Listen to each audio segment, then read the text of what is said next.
Okay, shout out Maria Kyle. Vegetables rich in iron. So first on the list, we have Malabar spinach or alugbati. Alugbati known for its high iron content. So next to alugbati is sweet potato leaves or ganas or talbos ng kamote sa Tagalog.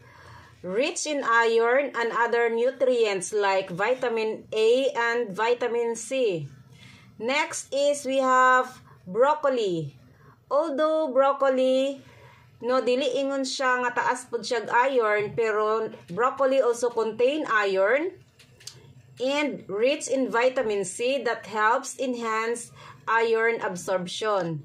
Next, we have peas. So, example sa mga peas, snow peas, sitsaro, pigyon peas, no?